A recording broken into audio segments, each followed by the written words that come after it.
for the day is Professor Dr. V. Raghu, who possesses 35 years of experience in academia, including teaching, research, extension training, and educational administration.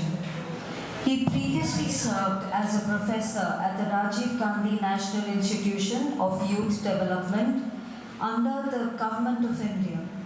Currently, he holds the position of Vice President at both the All India Association for Educational Research and AIRIO. Throughout his career, he has supervised the PhD research of nearly 25 scholars. Additionally, he has been invited to deliver lectures at both the national and international forums. Kindly put your hands together for Professor Dr. V. Raghu. Okay. Can you hear me? Yes. Hello? Can you hear me? Yes, sir, loud and clear. Yes, sir. Yes, sir. Online people also can hear you. Right. Loud and clear, sir. Yes. Is the visual on the screen? Yes, sir. Yes. You can hear? Yes, sir. Okay, thank you. Well, friends, I will take another 30 minutes. I will be focusing our thoughts on survey results. Am I audible to you? Can you hear me? Yes, sir. Okay, thank you. Well, now coming to survey as a method. Survey research is popularly applied by many agencies, government agencies, universities, private agencies. It is a very popular method. Well, survey as a method provides a broad range of information. That means you can collect their opinions, attitude, behavior, their knowledge, perception. So we can collect a broad range of information. Surveys are used to collect quantitative data as well as qualitative data for both aspects, whether it is quantitative or qualitative. It depends upon the design of the survey. Now we talk about survey and census. We conduct census in our country once in 10 years. Unfortunately, 2021 we are supposed to conduct because of COVID issue and all, we are not able to. So census means it is an attempt to cover the whole targeted population, the whole Indians, all over the country, every village, every town, every home, will be accountable. When you talk about survey, you are taking a specific population, very limited population. So that's the basic difference between census and survey. Well, now creating a label survey. You are going to conduct a survey, for example. What are the steps you have to follow? First thing is, be clear about your objective. What is the purpose of your survey? You are going to conduct a survey as a student or as a teacher. Say, for example, learning habit of students. Learning habit of students. You want to conduct a survey. So you have to be very clear about your objective. What is the purpose of your survey? That is the first thing, first step to be taken care of. Now comes target audience identification. I am going to collect data from students or teachers or parents. So who is the target audience? You have to identify the target audience. Then comes choose the right survey method. There are different methods when we talk about survey. So what is the right method? Whether you consult your teachers or you can consult experts. So the experts or teachers or qualified people are there. They will be able to help you in identifying the right survey method. Now creating a reliable survey. That is what we have already discussed. That design clear and concise questions. When you conduct a survey, suppose you are going to collect some data from the village. So you have to develop certain questions, relevant questions. So you have to be very, very sensitive to the needs, the attitude of the village people, and you have to formulate questions according to the background, according to the village needs and all. You have to identify those things. You have to visit the village before you develop the questions. So you'll be able to get a clear picture so that you'll be able to decide concise and clear questions. Now consider question order and flow. So for example, usually we ask, what is your name? Then you will be asking the age. Third can be, what is your qualification? Then you may ask, are you married? They will say yes or no. So when you ask the next question, how many children? If they say, are you married? No. Then naturally you don't ask the next question, how many children you have. You are not supposed to, because you have to consider the question order and flow. How to ask a question, how polite you have to be, and you are not supposed to touch the you are not supposed to make sensitive questions which they hesitate to answer. So you have to train a person, plan a person.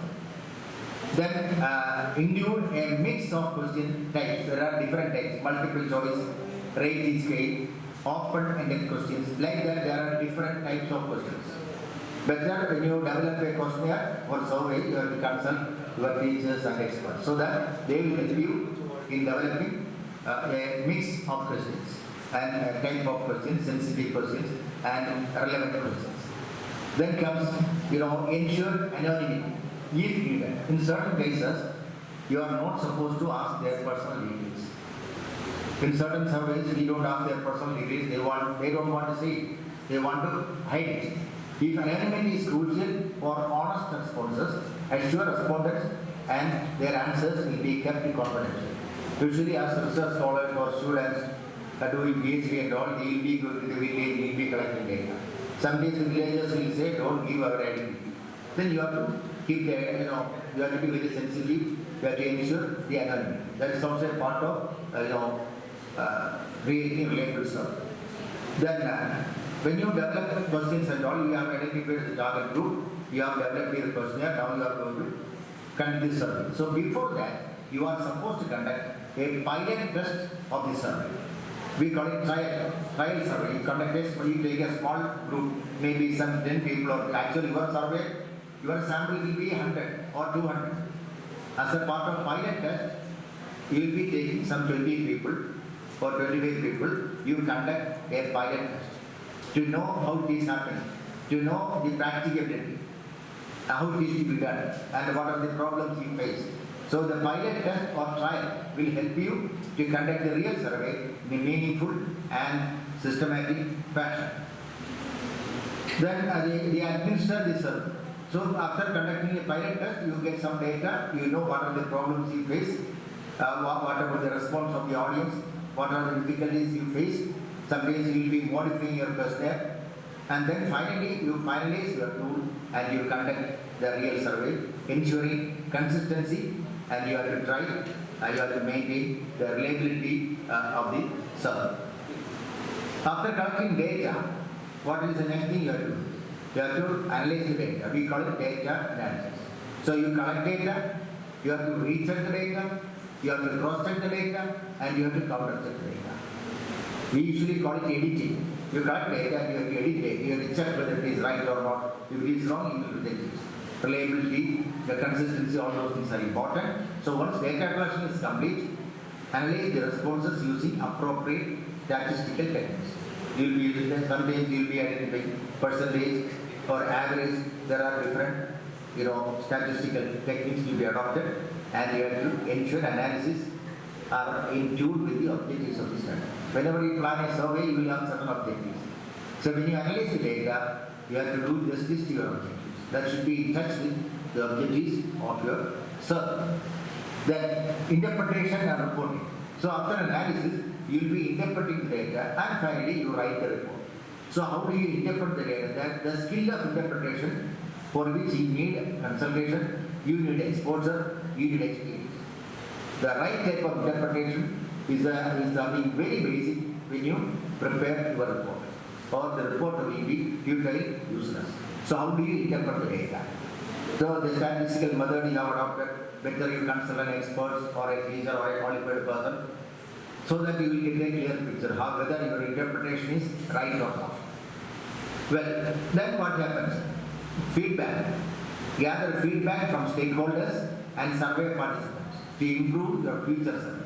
So you get a feedback from both groups, so that when you conduct the second survey, he will be a better person in conducting the survey. Now I am going to highlight top 5 nations with the highest number of surveys. When we talk about survey, there are certain countries with highest number of surveys. Naturally, the rank 1 goes to USA. They have got a large population, diverse demographics, and numerous research institutions in a number of universities, research organizations. They have got a very rich background and a major hub of survey research across various disciplines. They are the top in the world. USA is the top in the world. Coming to second top in the world, second top is China. They are focused on market research, public opinion polling, and social science research. They are very much advanced in these areas, and they are very strong with their very basic, surveys. Now, third, we can feel proud of that, and India is the third country in the world with the highest number of surveys.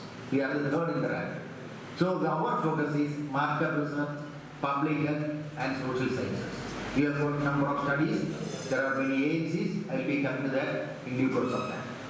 And fourth in the world is United Kingdom, that UK, and there they have surveys on wide range of topics. They have got a very strong tradition of survey research with a number of academic institutions, government agencies, including private agencies. So they have survey on wide range of topics. They are also very strong in survey research. Then the fifth is Germany, and they are focusing on market research, social science, public opinion polling. So these are the top 5 countries. I repeat, top is USA, United States of America in survey research, number 1. Number 2 is China. Number 3 is India. We can feel proud of that. And the fourth is, as you know, UK, United Kingdom, and fifth is Germany. These are the top 5 leading nations in the world. Now coming to sustainable development goals, for which as a student you are supposed to learn all those things. 2030. The survey, there was a survey conducted by United Nations in collaboration with World Economic Forum. It says that 71% of adults globally are aware of the SDG. That means 25% or say 26% of the global adults are not aware about sustainable development goals. As a student of education, I hope you are aware. Well, that's a survey result. Now, coming to highly surveyed areas, global trend. If you look at this survey, what is a global trend? So, majority of the countries, including India, Germany, many countries, their first focus is market research. Because market research has something to do with the economic, socio-economic status of the country. The market, what is the market, what is happening, that is to be surveyed. That is the number 1 topic. Then followed by health care and medicine. What is health status of the people? WHO is doing a lot of studies on that. Then comes education. That is very important. Every country will have a survey on their educational status. How many schools, how many colleges, how many students are going to school, how many are in the college, how many are in the university. So what is their contribution? A very strong database is developed by many countries. Then comes politics and public opinion. So what is a political trend? What is the opinion of people? You are familiar with the election, prediction and all. And a lot of agencies are involved in that. Then comes employee satisfaction and human resources. You take an office, you take a college. What about the satisfaction of the students? What about the satisfaction of the teachers? Like an office, a company, the employee satisfaction is something very important. And how do they manage their human resource? They collect data, analyze it for the effective function. Then about social sciences, maybe economics, politics, education, many areas are there. Then technology and innovation. So these are the 7 major areas where highest number of survey studies are carried out globally throughout the world. Well, now coming to educational survey conducted in India. In India, we have an agency called AISHE, Aisha we call it, Aisha. That stands for All India Survey of Higher Education. All India Survey of Higher Education. That is an agency responsible at national level to conduct educational survey. If you look into Google, you can see AIRIO website and what is the educational status of the country, you will get relevant details. I would like to say the summary. If we take government teachers in India, nearly 57.96, that means approximately 58% of the teachers in our country are in the government sector. The rest 42 are in the private sector. So in total, we have got not less than 84.2 lakhs of teachers in our country. This is something more than the population of many European countries. Our teaching community in our country, it is so high. Not less than 80, it will be not less than 85 lakhs. This is what the survey conducted by AIRIO, All India Survey of Higher Education. Well, now coming to certain research funding in India, we are very poor, low research and development investment. And the percentage of GDP as you know is gross domestic product, how much money is invested in research in our country. Survey is a part of research. Now I am focusing on research and development. So we invest GDP, our GDP is just 0.64%. 0.64% of the GDP is invested in research. We are very poor in investment. This is something to be checked by our administrators, by Government of India. At present, we invest very, very low amount for research and development. If you look at the world nations, top nations, you see Israel. Israel is investing not less than 4.9, approximately 5% of their GDP for research and development. South Korea is the second in the world. They invest not less than 4.8% of their GDP. Third is USA. They invest 3.5% of the GDP. And Germany, 3.1% of their GDP. China, our neighbor, 2.4%. So global average is 1.8%. So in our country, our average, we are less than the global average. So we need to invest more money for research and more resources for survey research also. This is what I have collected data. We learn from the data. Our investment in research is comparatively very, very low, even below the global average. The survey conducted by All India Survey, as I have told you, AIRIO 21-22 data shows approximately 1.6 million teachers in Indian universities and higher education institutions. If we take all the universities in India and all the colleges in India, we have got 1.6 million teachers. See the number? It's a huge number. 1.6 million. 1 million means not less than 10 lakhs. So 1.6 million teachers are there in our country.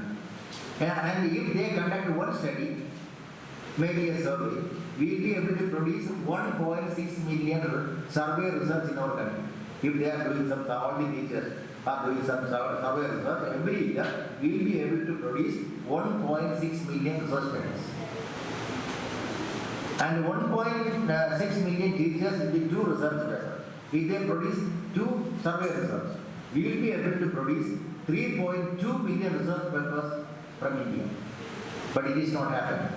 We talk about research, we talk about survey, but we seldom, focus on that.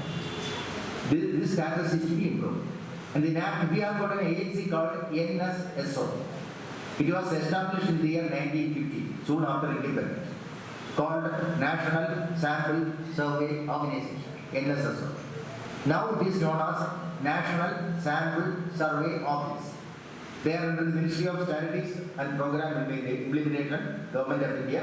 They conduct large-scale sample surveys on socio-economic aspects, educational aspects, and many areas according to the need of the government. So this is a government body, official body conducting sample survey in our country. There can be questions in the examination. What is NSSO? The old name is National Sample Survey Organization, and the present name is National Sample Survey Office. They are responsible for conducting sample survey. Well, now we are conducting types of surveys. One is called a face-to-face survey.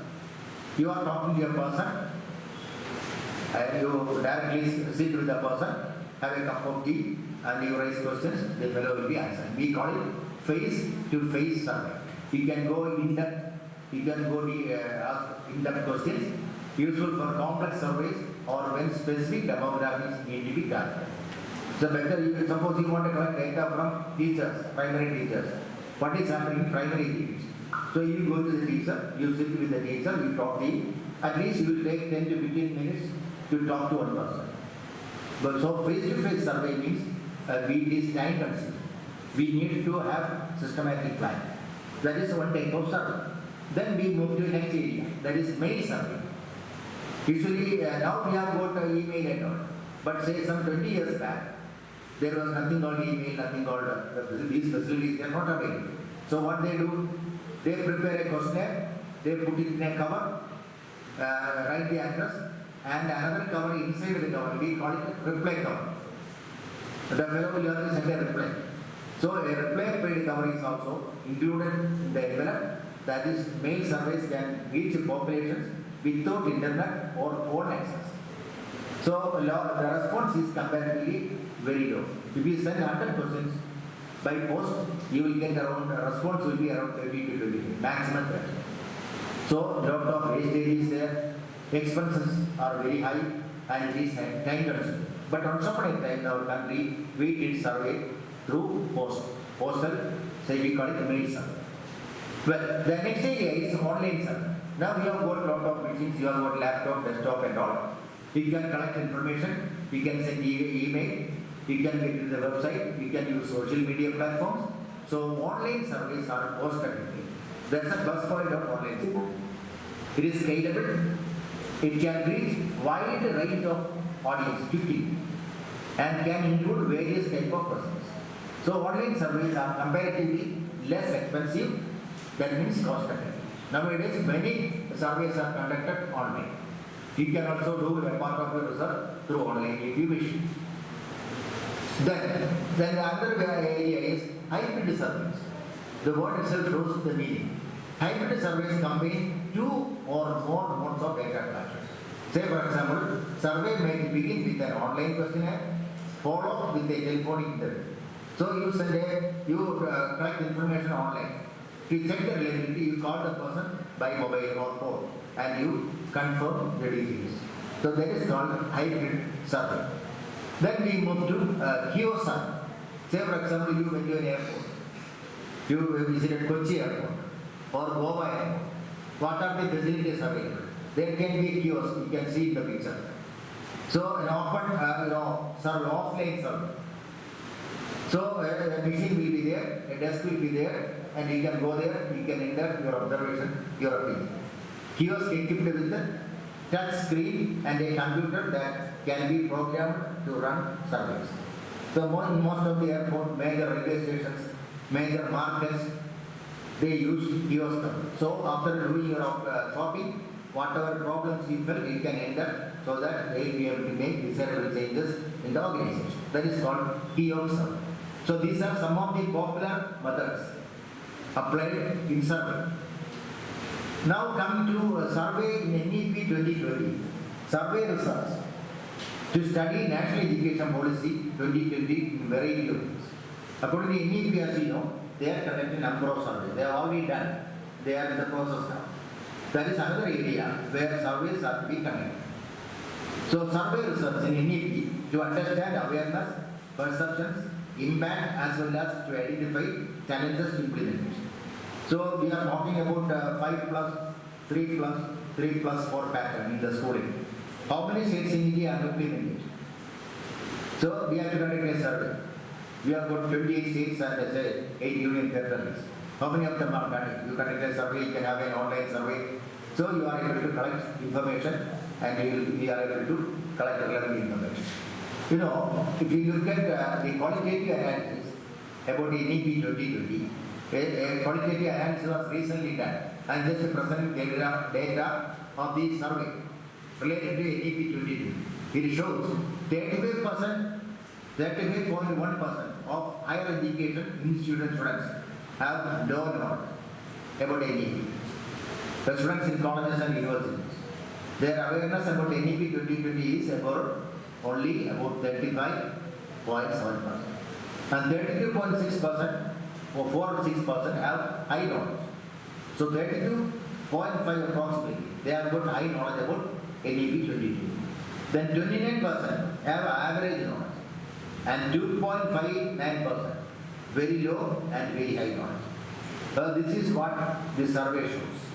That means we need to reach the students, we need to reach teachers. All of them are to be made aware about the national program, that is NEP 22. Well, now we move to 5 notable surveys conducted in India. I'm just giving a brief picture of that. Well, one is called census.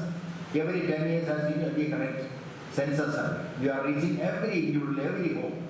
There is a biggest survey conducted in India. We call it census. Census means you are reaching every house, every individual.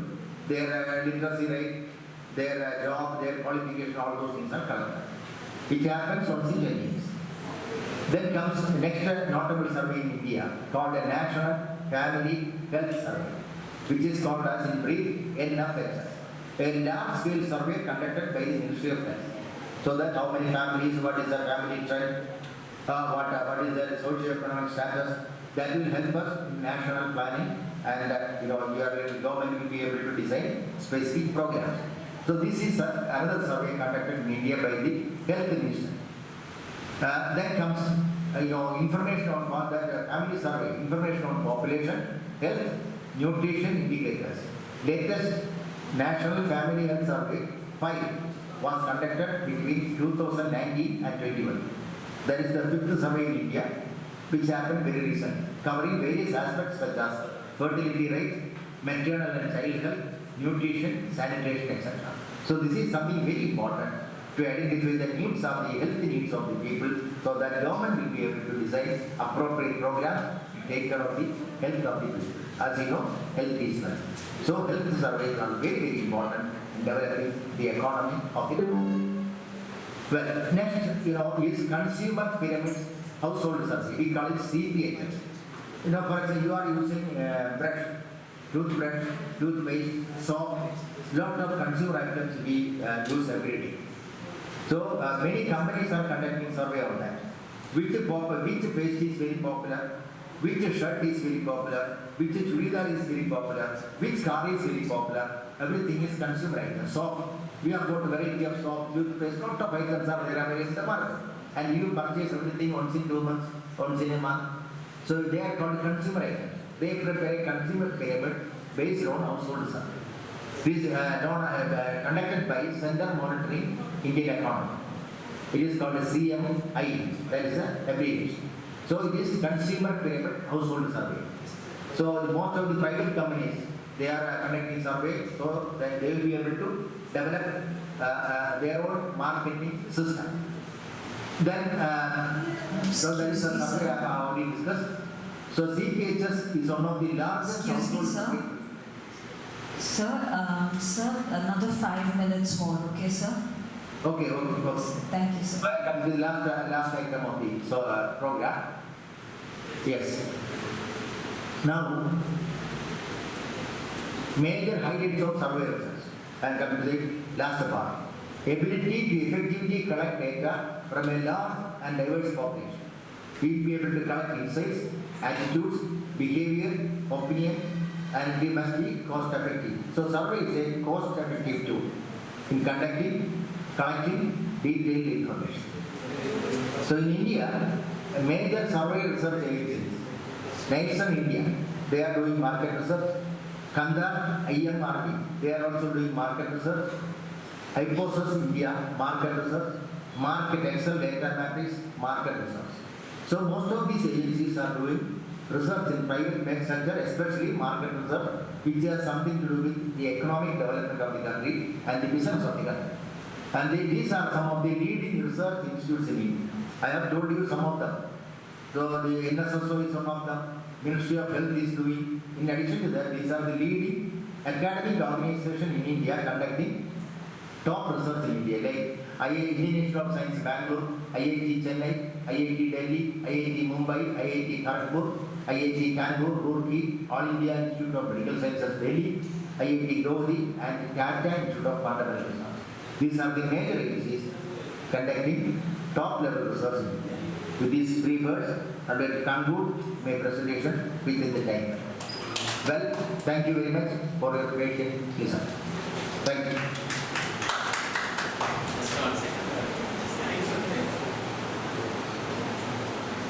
Raghu sir, thank you very much for joining us. Okay. And Yes, thank you for your, yes sir, yes, yeah. Okay. Thank you very much. Okay. Yeah. Right.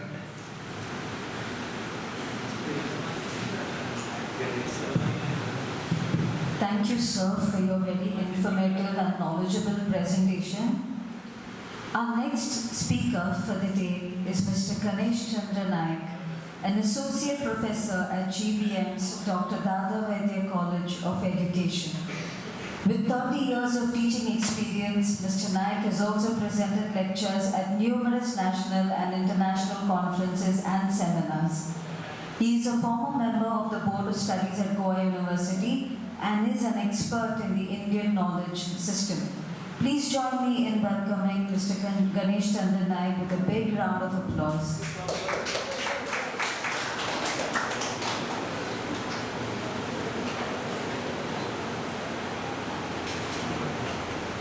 Right, sir. Cordless mic.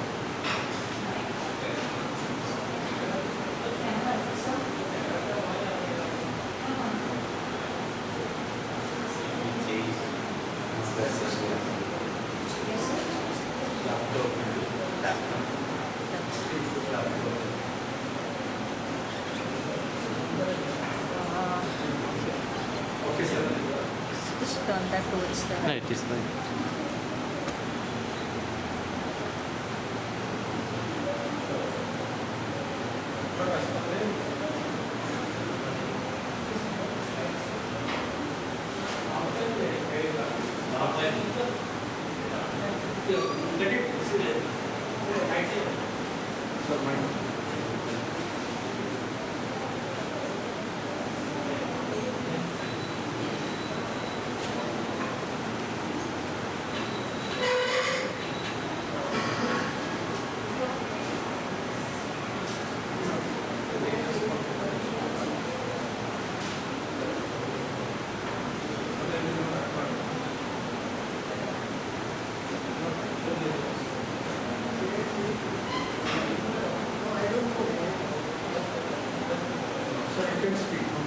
Yeah, I can speak. Yeah. Good afternoon, everyone.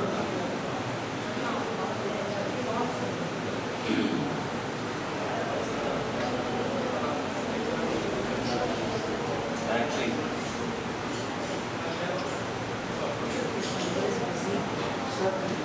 I'll get it. Oh, I understand. And the remote is there, then I can. Yes, sir. Sir, this is it.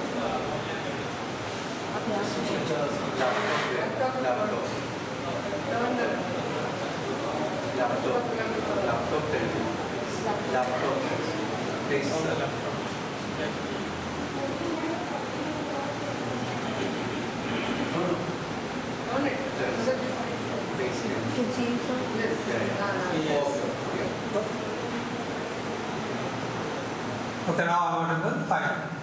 Okay, dear friends, I must respect your values.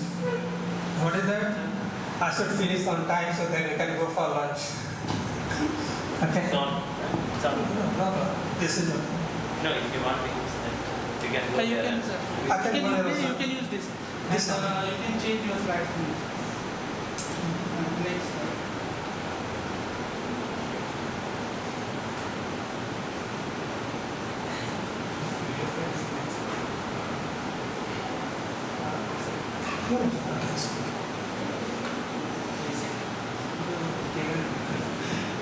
Okay. So I'll try to relate what Dr. Matthew presented on values.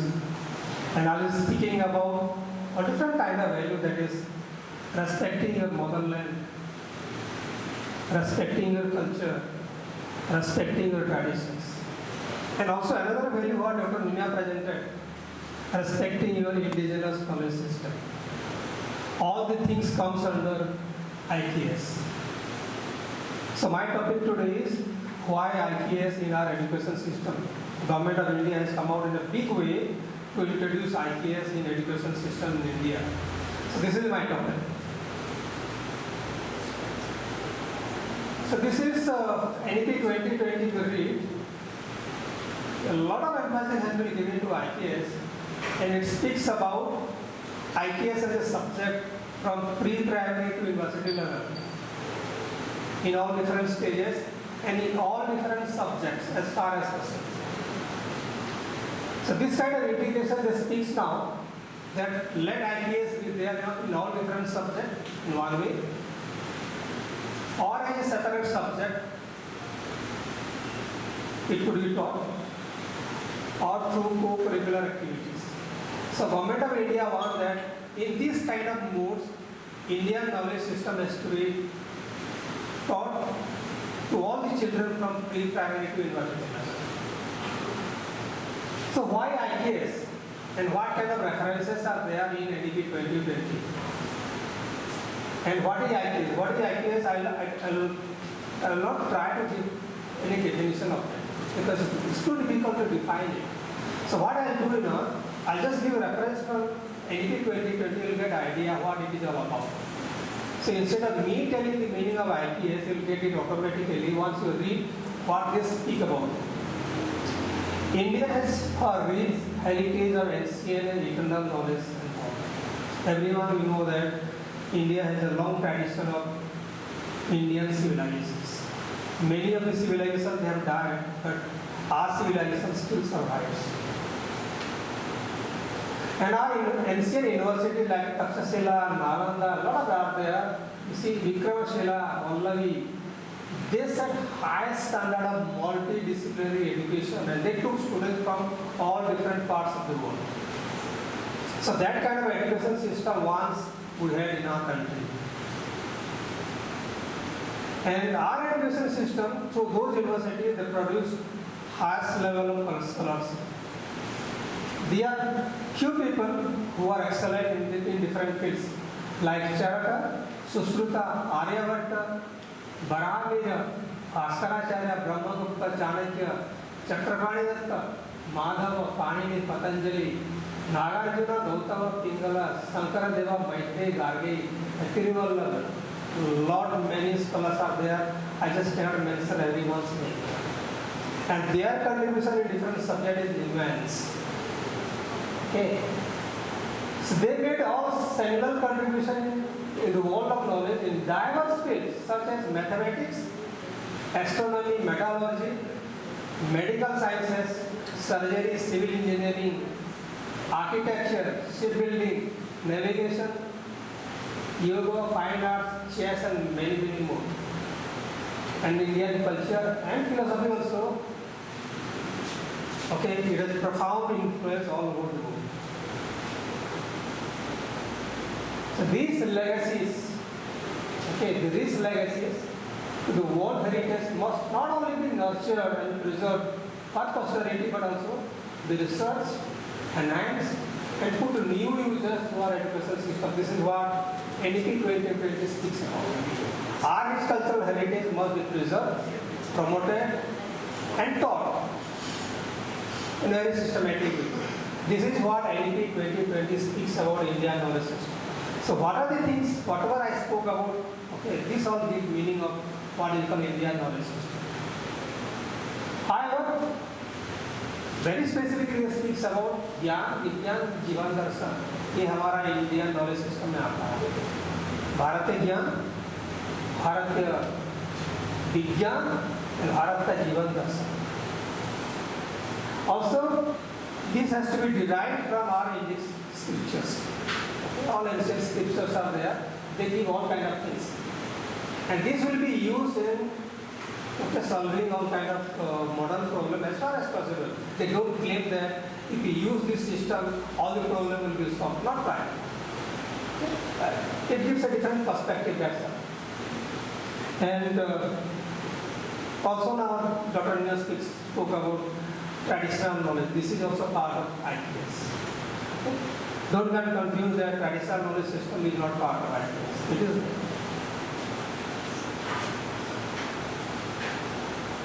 So now I'll speak about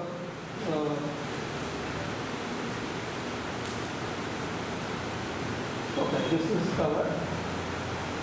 The role of UGC. So this is what NP 20 speaks about ITS. Now let us see what UGC, our apex body in higher education, it is doing about promoting ITS in different sectors. Already UGC has come out with a guideline. What kind of guideline? How to train teachers in ITS. Because a lot of institutions are giving training to higher education teachers to do ITS in their colleges. So teachers should be trained. Okay, otherwise suppose in case government of India says that you do ITS in your college, we don't know what it's all about, how to do it. So government of India has taken a big initiative in training teachers, and many universities they are offering training program to teachers. So the modalities of training program has been finalized by document 1. Also this is second guideline on how to introduce courses on Indian heritage and culture. Means कितना credit होना चाहिए, कितना duration होना चाहिए, who should teach, how assessment should be carried out, how certification should be carried out, all the things are there in second guideline. Also there is a dedicated website by Government of India, okay, on ITS. There you will get all the projects, all the vacancies, all kind of training program, which are the institutions giving what kind of training, all the things will get in one dedicated website by Government of India. That is http://itsindia.org. If you go there, you get detailed things about ITS in India. On the top of that, you'll find 27 ITS research centers established by Government of India in different centers. 17 ITS teacher training centers. They are giving a wide range of training program to different teachers. There are 17 are the number. And 7 in ITS Bhasha Kendra. Because under ITS, okay, they are teaching about all the Indian languages. So there are 7 ITS Bhasha Kendra, they are there also through Government of India. Now, at present, what is the scenario as far as ITS is concerned in India? A number of IITs and IIMs. I will not say a number of IITs, all IITs at present. All IIMs at present. They are offering courses in ITS. They are offering ITS. But what kind of courses? It could be a small diploma course, certificate course, orientation course, like that. Swayam, in case you like to know something about some kind of things, you can go to Swayam. You can enroll in a course on ITS, you will get it. Then, indigenous knowledge system is also an area of research documentation. Just now Dr. Nina Madam spoke. Indian knowledge system has to be researched, documented and preserved. Otherwise, okay, it will go from our memory. IIT Gandhinagar has taken a big initiative in ITS. If you go to IIT Gandhinagar, okay, they are doing excellent work in ITS. Then university also doing a lot of research, a lot of initiative on. Okay. I will not say ITS, this is Indian, not Indian, it is indigenous knowledge system. This year ITS stands for indigenous knowledge system by UNESCO. Okay. So that means lot of things going on in this country.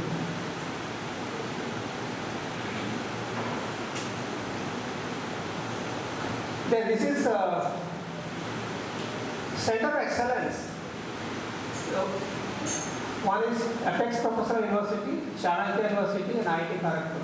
Basically, you should go to IIT Kharagpur and you should see their website on ITS.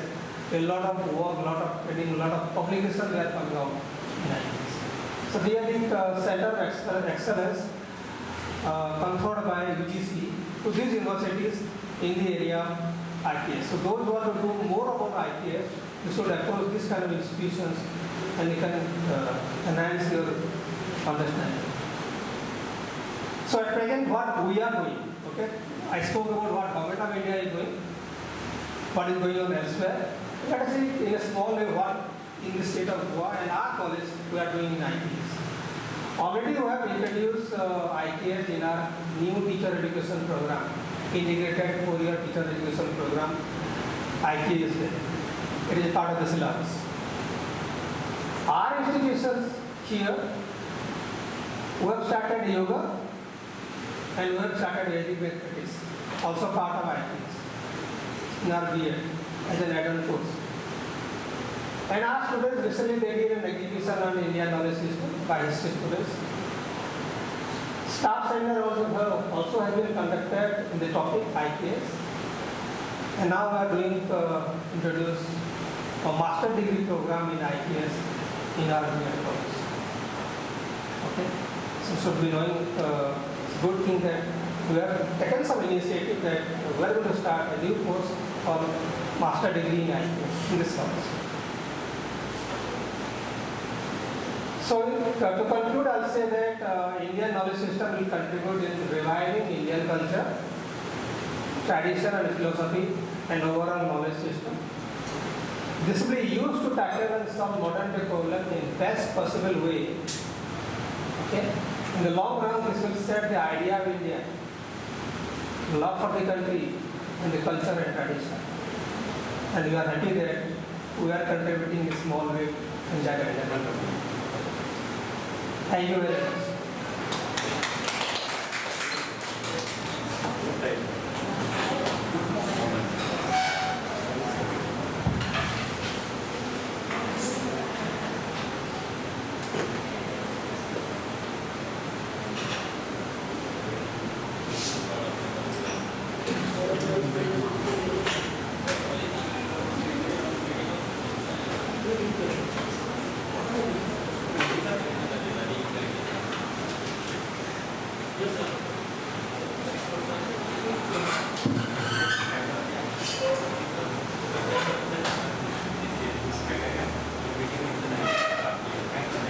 As a token of appreciation, I invite Dr. T.S. Sanjay to present mementos to our keynote speakers.